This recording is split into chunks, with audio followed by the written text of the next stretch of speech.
This podcast is sponsored by nobody. Hey dudes, welcome to Splat from the Past, the only 80s themed horror and sci-fi show where things can get totally radical. Now today, I will be welcoming back Suzanne von Schaack. Suzanne was on last year to celebrate the 40th anniversary of Tootsie, and she's coming back on. She's going to talk about a short film that she did that's getting awards. She mentioned it last year that it was in the works, that it was being finished, but now it's out and it's making its rounds around the film festival circuit. It's called The Wonder of Love, and we're going to talk about it today and see what else is going on in her life. Suzanne is a gorgeous woman and she is full of life, full of wisdom. She's so great to talk to. Uh, and it's going to be another great conversation today. It's also St. Paddy's Day. You know, wear lots of green, don't get pinched, eat lots of corned beef and cabbage, which I'm looking forward to tonight, and drive safe. It's amateur night. I haven't touched a beer since St. Paddy's Day 2014. This is my 9th year of no booze. Or actually 8th year overall, but like 9th St. Paddy's Day. So 9 St. Paddy's Day sober for me. And I'm going to keep going. Have a happy St. Paddy's Day and be safe. So yeah, here is my new interview with Suzanne von Schaack. Hey Suzanne, welcome back. Thank you. It's St. Paddy's Day. Yes, it is. Yeah, so you were... Happy St. Patrick's Day to you. We celebrated last night. We went to downtown Newhall, and they had a whole block party with games and dancing and entertainment. It was great. Nice. That must have been the pictures I just liked. Yes, exactly. The ones you just saw on Facebook. So how have you been, Tommy? It's great to hear your voice again. I've just been super busy with the podcast and, planning on moving soon. Don't know where yet, but just got all of that going on. Yeah. Are you thinking about coming to Los Angeles? I would love to, but I can't afford it. It's gotten so expensive here. It's outrageous. I would definitely come and visit soon, but I just don't know when that's going to happen. Well, you don't really have to be here for what you're doing, really. Yeah, well, I just want to see my friends that I've made there, Yeah, well, when you come in, you be sure to let me know because I want to get together with you. Yes, that would be fantastic. So, yeah. Tell me about this new award-winning short you made, The Wonder of Love. What's the genesis of it? Well, I don't know if you remember in our very first talk that we had, interview talk, I had done The Chains That Bind, which was the first movie that I wrote. So this is the second part of the trilogy. So it's an extension of The Chains That Bind. So it basically picks up right where you end with The Chains That Bind, and it continues on with Sarah's saga of how she's going to find the love of her life and where she missed the boat, and all of the different men that she's going through, trying to figure out why she can't find her man, why she can't find the love of her life when she looks around. I mean, she's been married, divorced, had a child, but it's basically this movie in general, it's going to be a trilogy and then an ending tagged onto it so that it's going to just be married into a feature. So this is the second part of her journey of figuring out what has happened to her and why she's kind of been left behind. And she's middle-aged at this point, and she gets together with her two other friends that she had from New York, whose lives are kind of a mess also, and they decide to go to New York and try to recapture some of the things that they lost. And they're all in transition periods within their lives, at this middle-aged lives.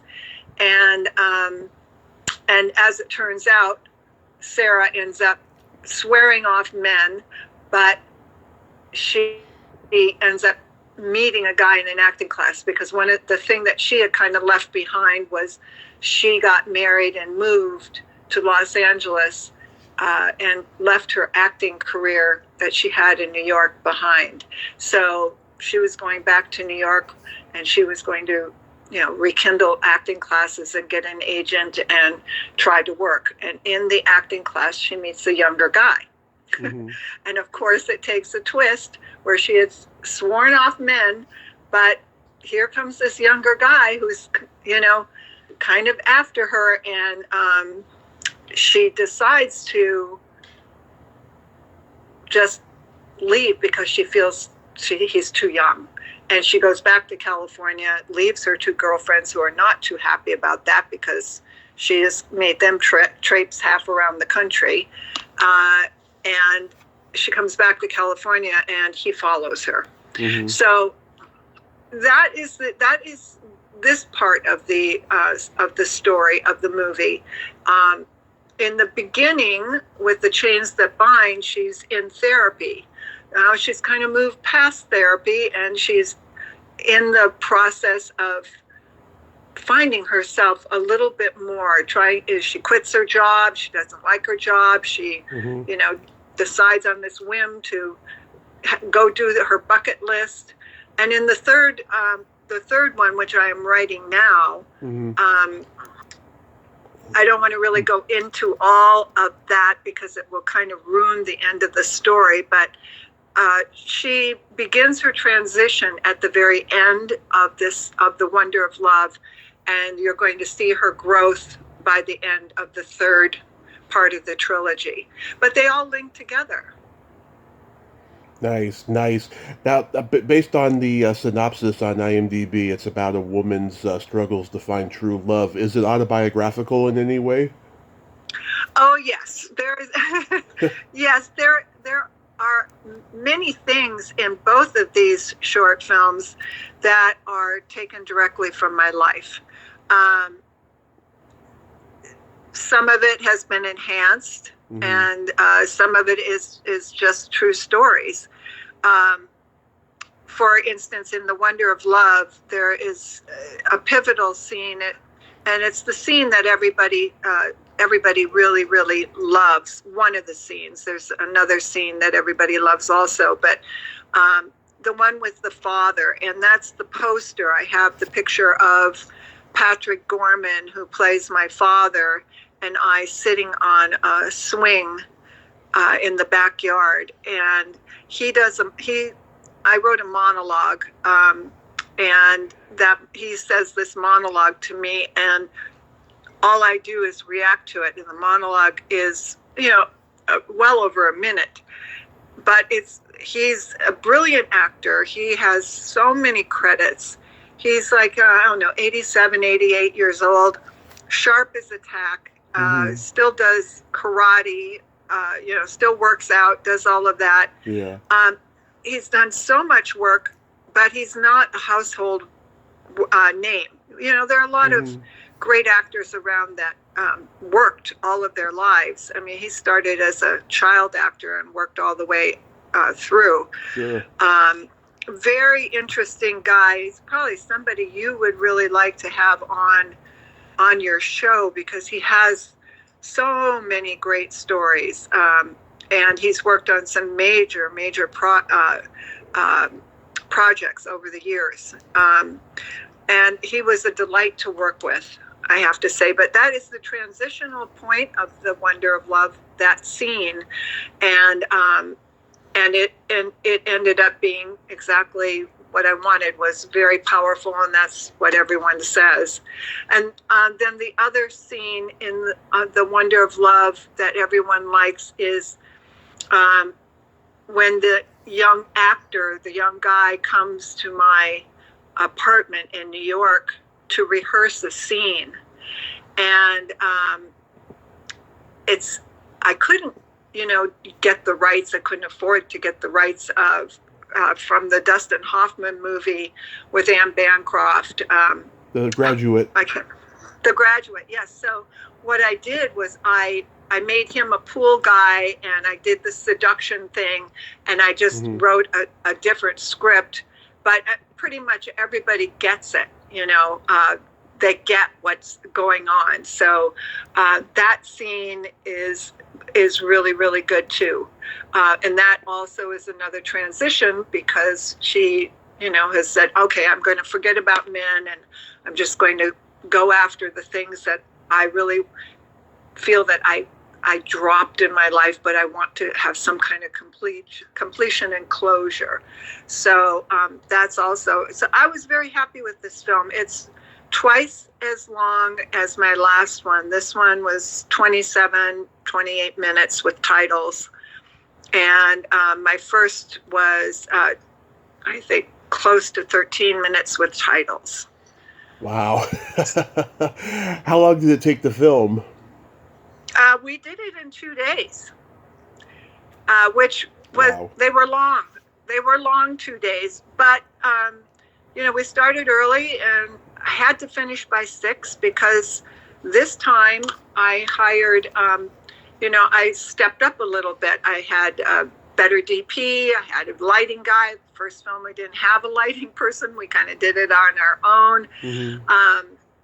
But yeah, so everything was really done right to the level of professionalism and it shows. I mean, it shows, and it also won an award for best production design. Mm-hmm. So the entire look, that's what production design is. It's how you've chosen what the actors wear. It's also how you set up the scenes, the locations. Mm-hmm. I had 3 locations this time. Last time we used my house and my backyard, and we used one restaurant. But anyway, so yeah, it was a bigger production. It was, 2 days. It probably could have been done in 3, but we accomplished it, and it's been out there. It's winning awards. It got Best Director at the Silicon Beach Film Festival. Yeah. Best Production Design at the Silver State Film Festival, and at Culver City.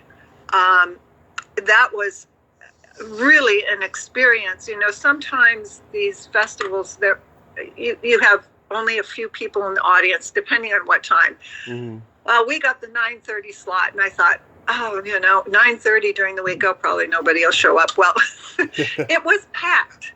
It was packed, and it all just depends on the films that are being shown, whether people are, bring people. And when you have a big audience, that's when you really get to see, because people will react, even with a smaller audience, but they're not so likely to just laugh out loud as they are in a bigger audience. So this audience was amazing, I have to say. Not only did they laugh, not only did they scream at the screen. Somebody screamed out, "I'll be your pool guy. I'll do it for nothing." It was in that seduction scene.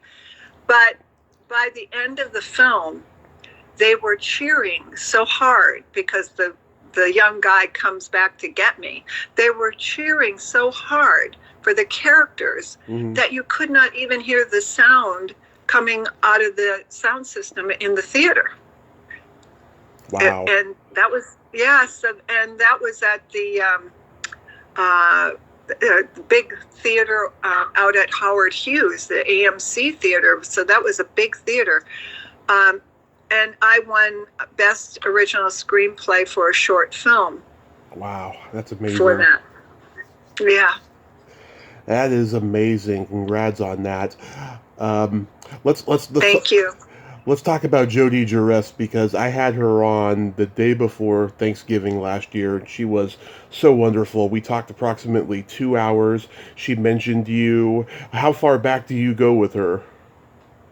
Oh my gosh. Okay, so let's see. Steve Nave, he was a guy about town who just loved the film business.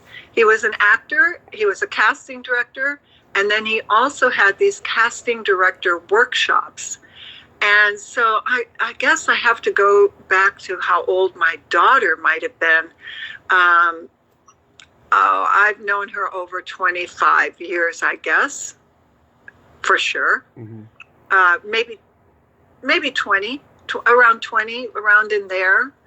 And she used to go to that workshop.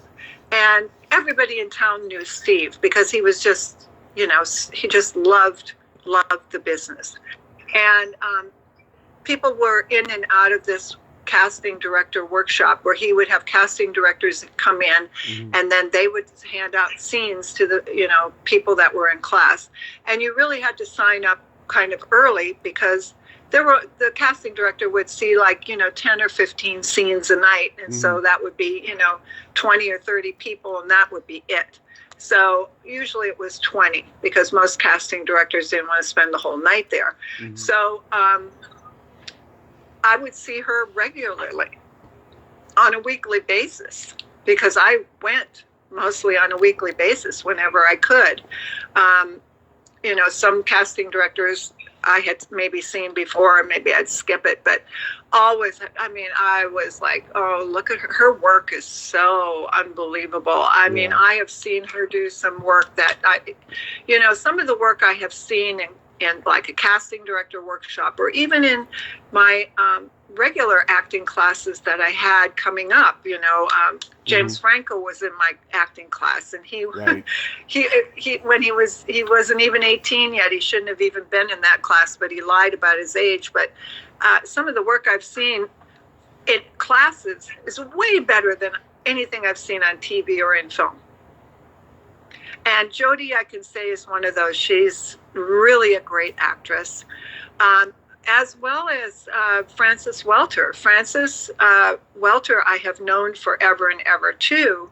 She was not in that acting group, but she teaches acting to young students, and I would run into her on auditions all the time. And she has this little kooky thing about her. So we made her the throwback to the 60s, the pot smoker girl. Love it. Jodie was the sophisticated straight woman who just lost her husband, and then I'm kind of in between the two of them. And the three of us, from the very get-go, when I first got them together at Roma Cafe, we would go to a hangout for actors in the Valley, and I had them come meet there, and we sat at the table outside. I gave them the scripts, and we just started, playing with it, just reading and playing with it. And it was so apparent that it was just perfect, But when I write, I try to write for my characters that I cast. So sometimes I'm lucky to get them, and sometimes I don't. So, but I can kind of write towards their own, even the pentameter of the way they speak. So, because, so both of them I've known for 20 years or more. And so for those two girls, it was really easy for me to picture them and how I'd like them dressed and everything else as I'm writing.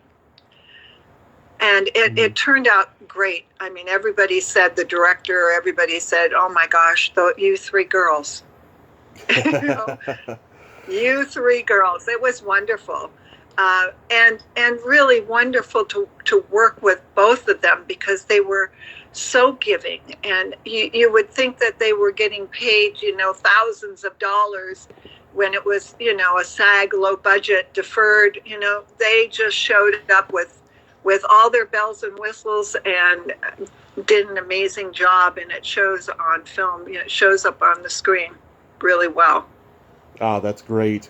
Yeah, Jodie is old show business. She saw, old Broadway, the tail end of vaudeville, all that stuff. It was just a wonderful conversation we had. Yeah, she just did an NCIS. Oh, wow. I just saw that posted. Yeah, she just did that just recently, like 2 or 3 weeks ago. So she's always been working, Again, another great actor, Patrick, a great actor, Jodie, a great actress. And, some people know them in the business, but they never became that household name, but great actors. Absolutely.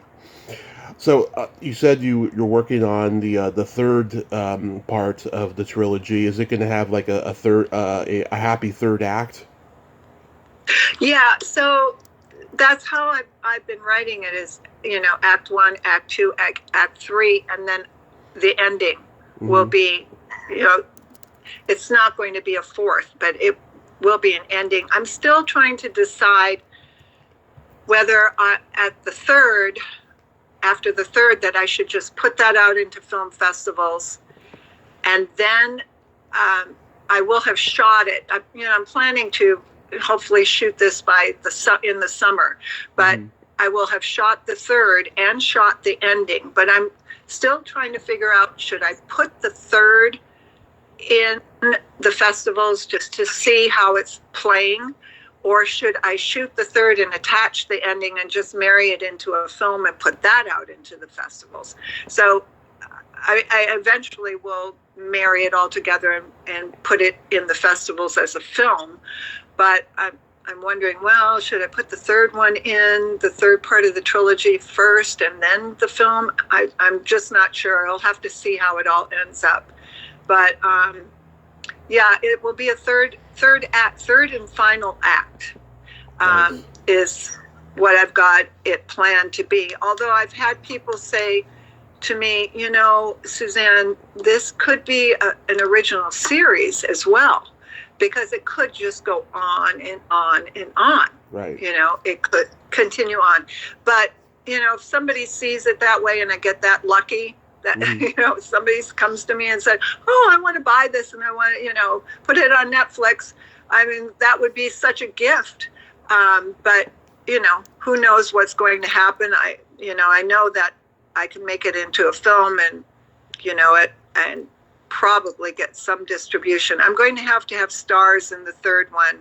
I've realized that if I do want to get distribution and have a chance, at marketing this project, that I am going to have some stars. So, and that kind of works out.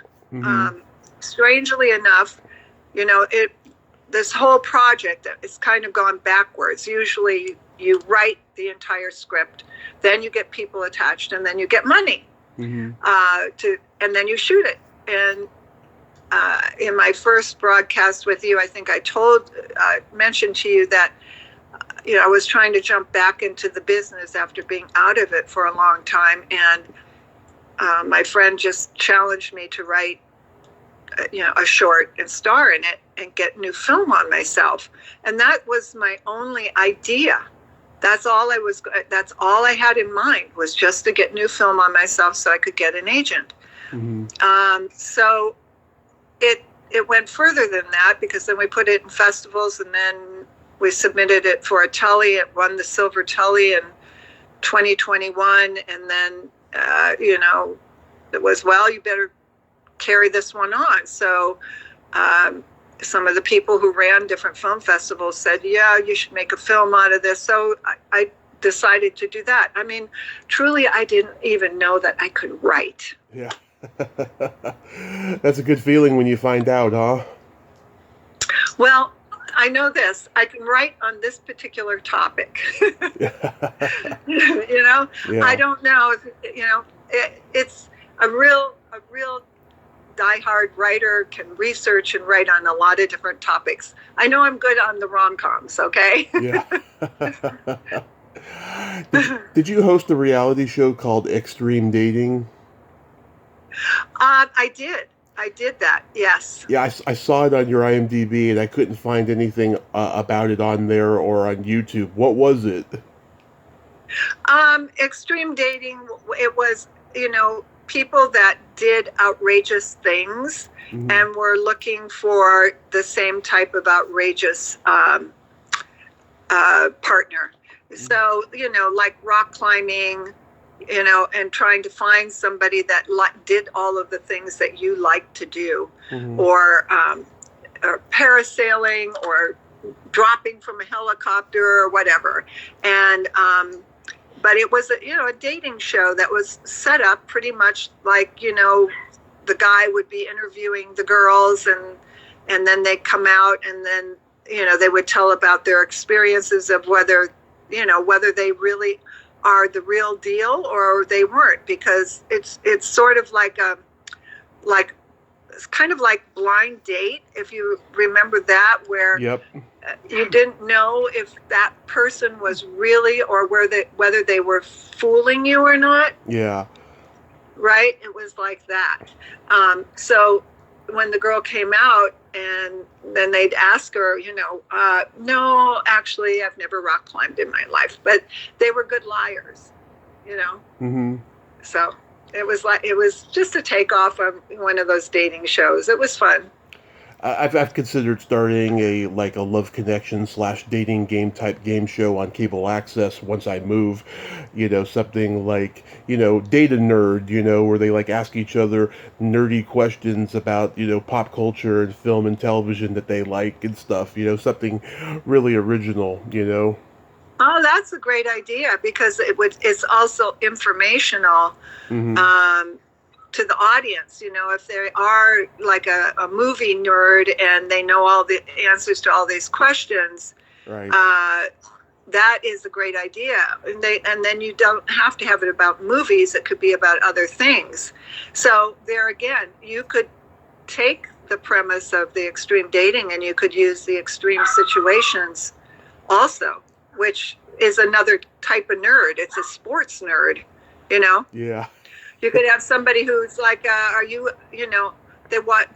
know every basketball player that's lived, and they're a certain sports type fan, and the guy is trying to find a girl that's going to match up with him, so that so that it works, the relationship works instead of dies.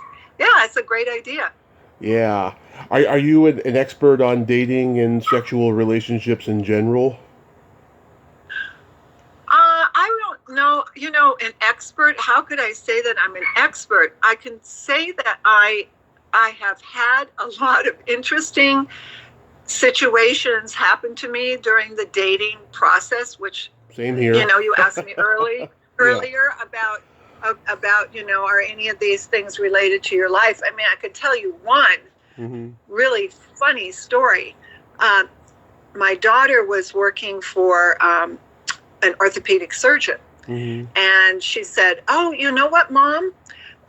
My doctors, I had met him. I've met the doctor. So anyway, my doctor said that he's got a friend he plays handball with, and he'd really like to introduce you to him, Mm-hmm. and set you up on a date." And I go, "Oh, okay. Well, okay, I'll give it a shot." So the guy calls me, and we decide that we're going to meet at the place that we're going to have dinner. Mm-hmm. And I get there, and I walk in, and here's this guy. First of all, he lied about his height. He only came up to my shoulder or something, Mm-hmm. or maybe below my shoulder. And then he's standing there, and he's got all these people at the bar around him, and he's doing magic tricks. Ah. And then, so I'm just standing there waiting. I didn't know it was him. Mm-hmm. And then he turns around, and he had seen pictures of me on Facebook or something. And he turns around and he goes, oh, I have to stop. Here's my date. But he had all these people around him who's doing magic tricks. So he introduces himself, and we go and we sit at our table. And I have this in the first film. And he pulls his cards out, and he asks me to pick a card. And then the next thing he does is he pulls something out from behind my ear. And then the next thing he does is he asks me to do something else. And then he's pulling these things out from all these scarves out from underneath his sleeve. I mean, we're sitting there trying to, it was bizarre. I could not wait to get home. It was like the most unbelievable date. I mean, I couldn't even eat because he was constantly doing all these tricks. Then the waiter would come, and then he would do a trick on the waiter, a magic trick on the waiter. It was the most bizarre date I had ever had in my life, and never went out with him again. Oh, wow. But there are really some funny things. I mean, and I also did online. I have some one interesting online story to tell. Mm-hmm. But would I say I'm an expert on dating? I don't. I've had some interesting things happen by trying to jump back into the dating scene. Yeah. But I wouldn't say I'm an expert. No. I've been on only one date since my car accident 8 years ago, and it just made me think, yeah, I'm done. I need to just focus on me, and that's what I've been doing ever since. But I had some real toe curlers, I'll tell you, in my life of dating. I'll tell you, they're not politically correct, but like they are pretty entertaining. But that was a good story. I like that. Yeah, it plays in the therapist's office in the first film. And I hope that you get to come, once I get this all put together, that you will, maybe be close enough that you can come and see these films, put together into a feature. I would love to have you as a guest to come. We shall see. I almost came down last June because I have a friend who made a horror movie that got screened for the first time last June, and me and my friend, we were all lined up to go, and then something happened.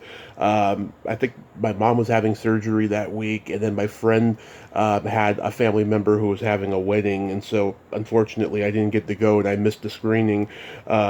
But my friend, she's been taking her film to festivals in like France and Europe and stuff, and it's been doing very well. And that's great. I'm so excited because it was just about to be filmed when I first interviewed her in 2018, and I've been hearing about it ever since. And hopefully this year they start, working pre-production on the next film, because this has been like a 7-year project or something. Mm-hmm. Yeah, I can see how that can happen. I mean, first of all, with COVID, and then also having COVID supervisors, I had to have a COVID supervisor on The Wonder of Love.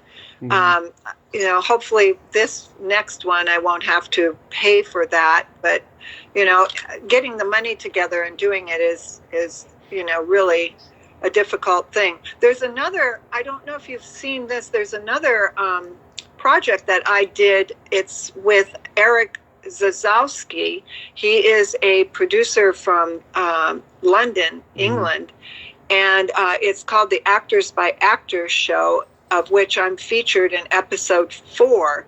And it basically is an interview, but it's kind of done, I wouldn't say it's done like a talk show, but it's done in a question and answer format, so that my entire life story of my career comes out. And he did 3 before, and they were very successful.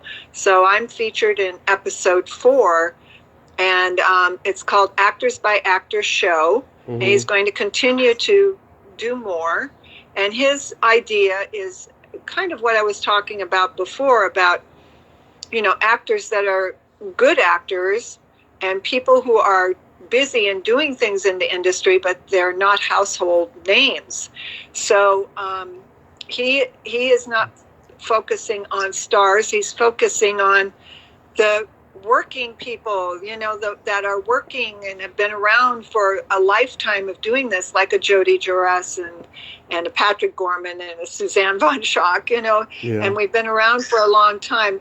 He did kind of go through on mine, my modeling career and my book that I wrote, but it just won Best Web TV Series for the Vegas Movie Awards, and it also won Best TV Pilot, and it was the Grand Jury Platinum Award at the LA Motion Picture Festival. Right.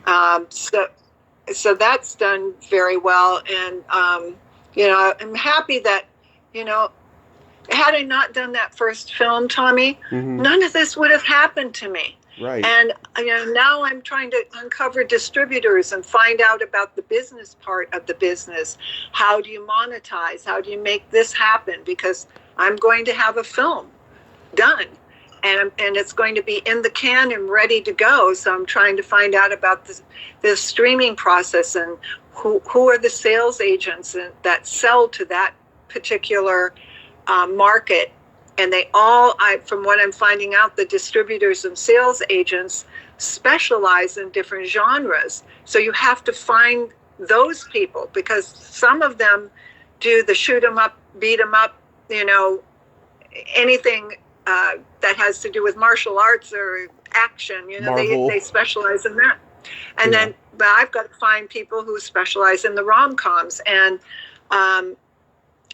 it's fascinating how these things happen. You never know who is in the audience at these festivals watching, just like you were talking about your friend's film. Yeah. Because after the second one from Culver City, I had people that were found me on Instagram and were chasing me down on Instagram saying, how can I see your first film? I'm a rom-com fanatic. When is your third one going to be done? I so like The Wonder of Love. All of a sudden I have a fan club. Yeah. It's truly, it's so interesting. And it just has been such an amazing, past few years since, I shot the first one in end of 2018. And so basically from 2019 going forward, it's been a wonderful, exciting journey for me. And creatively, it's been really fun. I feel grateful that I took the challenge and I did it. Wonderful. I was on your YouTube channel and I saw the video of you on the Tonight Show catching the football on the White House lawn. Yeah. That was hilarious. Yeah, that was the Jay Leno show when he was still hosting, and they were making a joke about Obama and the whole deal. So, yeah, that was a fun little stint to do. Yeah. Do you have any new books in the works? No, I don't. My book is still doing really well. The last I checked, which was like a week ago or something, it was in the top 50 in fashion models on Amazon. I really don't do a lot to promote it. Mm-hmm. I do go to modeling conventions and I do teach modeling online. I do teach the runway online during the week. So there are people who are buying it, but it's been out 2 years now, and it's for it to still be, at that level where people are still buying it. It's wonderful. But no, writing a book is a lot of work. I wrote it during COVID when nothing else was going on. It also is something that just came out of my head because I've lived it and worked it, and I'm still involved, producing fashion shows. I'm in the middle of doing 2 right now. I have one the rehearsals I've been doing, but the actual show will be next weekend on the 25th of March. Mm-hmm. And then I have another one following up in April. So I'm still active in that business. The modeling and producing fashion shows and all of that. I don't work as a model anymore. I hung up my pumps a long time ago, but I switched to the other side. So that was easy for me to write because I've lived it and I know it through and through and through. It's been my life path. But now the stories that I want to tell, I really want to tell them in my script form and put pictures to them. Mm-hmm. And obviously I could have written this in a novella or something like that, a love story or a rom-com love story in a novella, but that's not where I'm headed. I really love being a filmmaker. Mm-hmm. And I used to say, I want to be a filmmaker. And now I feel I am a filmmaker, and also since, as you go along and you see an audience respond to your words, and then see an audience respond to how actors take your words and make it into something that everybody can relate to, and you can make people cry and make them laugh. There's nothing like that. So for me, the filmmaking business is where I will be putting most of my efforts. Wonderful. Do you have any St. Paddy's Day plans today? Not today. It was last night that we did everything. Last night we went to a block party, and it was they had a dance floor laid down in the middle of the road, and it was in Newhall. And Newhall is up in the Valencia area, but Newhall was the first town before this whole area grew. It's just above the valley of LA, and they actually have a lot of old. If you shoot a cowboy movie or a western in Newhall, they give you your name on the Hall of Fame, the Newhall Walk of Fame, I guess it is. And they have a couple theaters there, and they have some dance studios, and it's kind of a throwback, an old world throwback. And they decorated, and they had hanging lights, and they had dancers. They had Irish dancing that from a dance studio that came out and danced, and they were excellent. They're actually world champions, and so that was fun. And they had all these different games for the kids, and of course one of the restaurants hosted free beer, so everybody was kicking the blarney so to speak. And it was a lot of fun. So we celebrated last night. Nice. Yeah, this is my 9th St. Paddy's Day sober, and I'm very happy about it. Yeah, I don't drink hardly at all. I mean, the beer was flowing. I didn't have any, but congratulations on that. I've always been kind of an occasional social drinker, and even in social situations now, it just depletes my energy. So, yeah, I can take it or leave it. But congratulations to you. Thank you. Are you wearing green? I'm not wearing green, but last night I had a necklace on that lit up, and it had green. Nope, I'm not wearing green today. I don't really have plans to really go anywhere today, so I'm not wearing green. How about you? Are you Irish? Yeah, I'm a little Irish on my dad's side. Uh-huh. Are you wearing green? My toenails are green. Oh! Well, you're funny. I've been painting my toenails since I was 13. Oh, really? Mm-hmm. So next week, what color will they be? I don't know. I'm going to leave this for a while, because during the pandemic, I took a break from painting my toenails because I really didn't need to. When I went to my first my first Comic-Con in a while, I painted them Easter egg blue-green, and then I just took them off like a month or two later, and this is the first time I've painted them since then. Well, there's definitely every color of the rainbow out there now to paint your nails or toenails, that's for sure. My nails are red. Mm-hmm. My toenails are red too. Love it. Yeah. In the summer I'll go light, but I don't know. Yeah. In the winter I'll use red. I like to go elaborate colors myself. There's a lot of that going on also in the hair coloring business, There's purple and pink and all of that going on. Mm-hmm. We got to play my secret silly game. This is a series of silly slumber party questions, no win or lose. It's just pure fun. And how the game works is I ask you the question, you answer it, and then you ask me that exact same question and I answer it. And feel free to comment on answers because they might be funny. Okay. All right. Go. Suzanne, are you ticklish? Yes, I am ticklish. Yes. Okay. Sometimes I don't like it when people tickle me. So, Tommy, are you ticklish?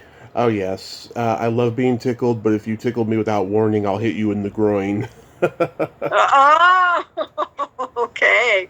All right. I'll remember that. I'll warn you first. Is your belly button an innie or an outie? Mine isn't. My belly button is an innie. Yes, it is an innie, and I think I like that better than have when I see people who have outies, especially girls, and I think I like the innies better than the outies. I think they're sexier.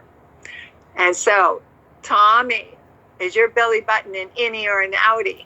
It's an innie, and I like both. I think though that the people who have outies, the outie is kind of a shield if someone wants to poke them.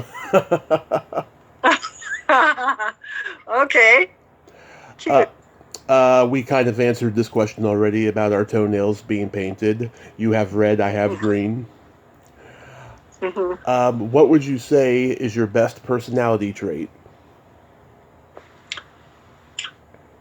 Hmm.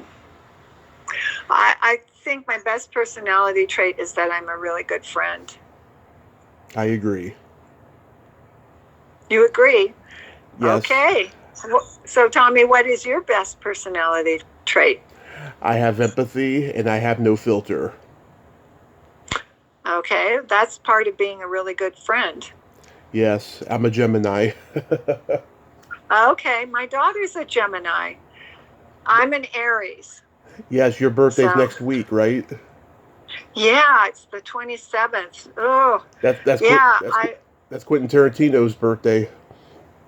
I didn't know that. Yeah. Huh. I hear he's got a new film coming out. He said it's going to be his last film, Yeah. and it's going to be about a film critic. Huh. I haven't heard that yet. Yeah, I'm intrigued. yeah. He's married and he has two kids, so he spends half of his time, I think, in Italy and Hmm. or somewhere overseas, and then half of his time here. So he's just decided that he will do one more movie, and he's going to do the last one was about Hollywood, and so this time he's going to do it about a film critic. Interesting. Interesting. Mm-hmm. I got to look that up. And then my favorite question, is there a stinky smell that just makes you gag? What? Tell me. Ask me again. What was that question? Is there a stinky smell that just makes you gag?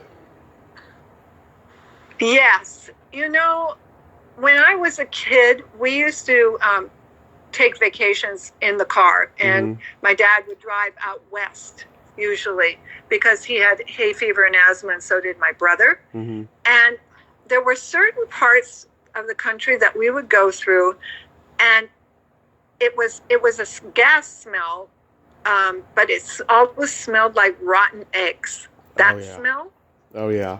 ah, gag! It's terrible. I haven't smelled it out here, maybe once out here, and it must have been some kind of a gas leak or something. Hmm. But it's from what I'm told, it's sulfur. And when you go out west, there's a lot of sulfur in the earth, and when it gets heated up, like in Arizona and places like that, it Hmm. gives off this sulfur smell, which smells like rotten eggs, and that just makes me gag. Yeah, that's pretty bad. Yeah, it is. And for me, And so, Tommy, yes, let me ask you. So, Tommy, what smell makes you gag? either farts or feet. Okay, well, farts are basically rotten eggs. Yeah. It's sulfur. It's the same thing I just said. Uh, feet, feet do have a bad smell too.